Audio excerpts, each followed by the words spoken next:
ये कहानी है पुराने समय की। एक राज्य था।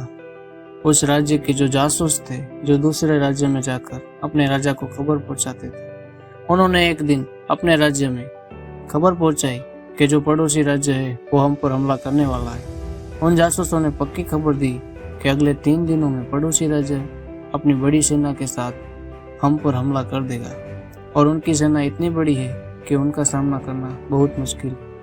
यह सुनने के बाद उस राज्य का जो राजा था वो बहुत परेशान हो गया। राजा ने तुरंत सभा बुलाई और सभी लोगों से सलाह मांगी कि अब हमें क्या करना चाहिए, क्योंकि 3 दिनों के बाद हमारा मरना तय है। अगर किसी के पास कोई सुझाव है तो वो बता सकता है। हम सब मिलकर उस सुझाव पर विचार करेंगे। राजा के एक मंत्री ने कहा कि अब जान पर बात आ गई है तो उसका एकमात्र इलाज ये है कि वो लोग 3 दिनों के बाद पूरी तैयारी के साथ हमारे राज्य पर हमला कर देंगे। इससे बेहतर यह है कि हम आज ही इसी समय उन पर हमला कर दें। राजा ने मंत्री से कहा कि हमारी सेना बहुत छोटी है, हम उनका मुकाबला कैसे कर पाएंगे।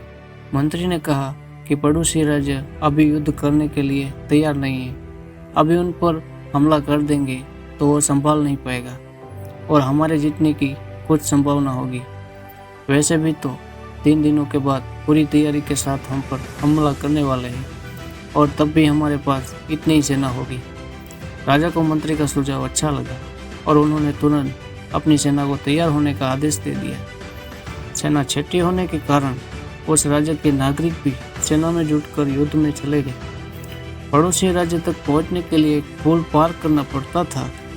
जैसे ही सभी सेना ने पुल पार कर लिया और पड़ोसी राज्य में पहुंचे, राजा पीछे मुड़ा और उसने उस पुल को जला दिया और जलाने के बाद सारी सेना की तरफ देखकर कहा कि अब हमारे पास लड़ने के अलावा कोई दूसरा विकल्प नहीं है। हमारे पास कोई दूसरा ऑप्शन नहीं है। हम वापस भाग नहीं सकते, या तो लड़ो या मरो। सेना के सभी लोग अपनी पूरी क्षमता से लड़े और पड़ोसी राज्य की बड़ी सेना को बड़े ही आसानी से हरा दिया और जीत गए इस एटीट्यूड के साथ हमारे पास कोई दूसरा ऑप्शन नहीं है। इस कहानी से हमें यह सीख मिलती है कि जब आपके पास कोई ऑप्शन नहीं रह जाता है, जब आपके पास सिर्फ एक प्लान होता है, तब आपके अंदर की क्षमता बाहर आती है, क्योंकि आपको पता होता है कि आपके पास कोई दूसरा ऑप्शन नहीं है। जब आपके पास 2 या 2 से ज़्यादा ऑप्शन होते हैं तब उस काम का पूरा होने की संभावना बहुत कम हो जाती है, क्योंकि आपके अंदर की क्षमता बाहर नहीं आ पाती। अगर सच में आपको किसी काम में सक्सेस हासिल करनी है तो दूसरे ऑप्शन को मिटा दो। दोस्तों, उम्मीद करता हूँ कि इस कहानी से आपको कुछ सीखने को मिला होगा और ऐसे ही मोटिवेशनल स्टोरी सुनने के लिए हमारे चैनल जीके ज्ञान वाली बातें को सब्सक्राइब कीजिए। मिलता हूँ अगली बार एक ऐसे ही मोटिवेशनल स्टोरी के साथ। जय हिंद दोस्तों।